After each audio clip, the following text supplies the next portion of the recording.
Ang kumain. Okay na nga, ang ganito. Bagsak na po tabay. Yung si phone na rin ako yung kabanang drib na po. Ang pot, mura lang po siya. Da, kay ba kung sa iko nga nagtuon man to. Di, kaya ba ako dito magtuon, pero nakawanang grade. Ano ka ha?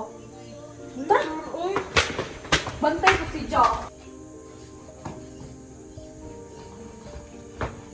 Kamu ka, uy, pasar na po si Jack hapon na buko, Jack. Bantay, lagi na sa phone na.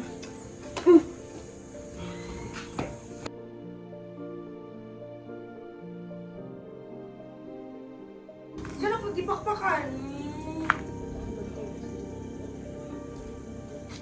Ang gapoy tubig. Hi, Kelly. Na nakaplano. tuon nun sa mga sa. Ako po si Jumpot yung laro na high school. Kibali kung gamuha na high school mo, sa ka na ang kanang passing school. Makapasar na po. Apil ka, girl! Wala po, di ko ro.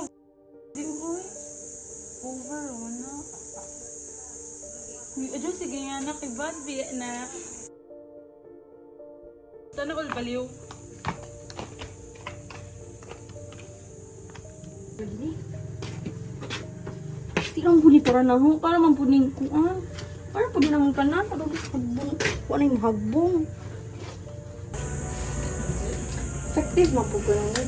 Di man po siya mag-iisubihan na kuan. Kaya diretsyo na makakatay. Kaya di na siya magkaliso.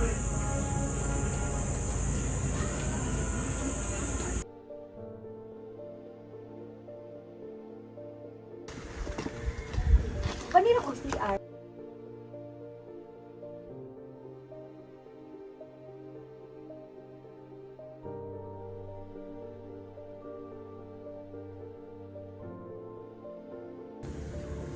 Imo na ah.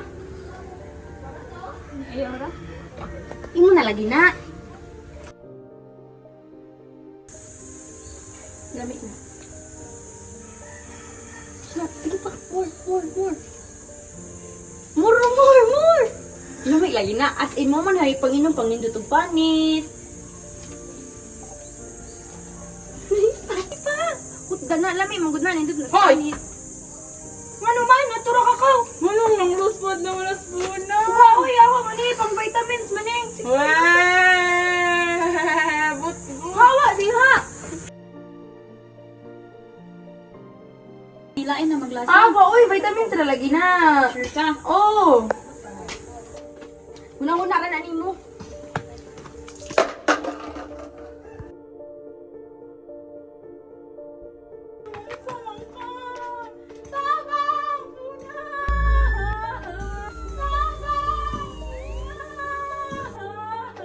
She sat frozen, her face twisted in regret. The weight of her actions crushed her, the guilt and shame suffocating. The consequences of her jealousy and anger now laid bare.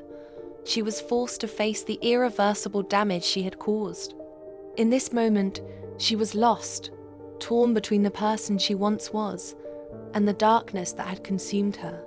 She thought she will be happy, but it's actually killing her.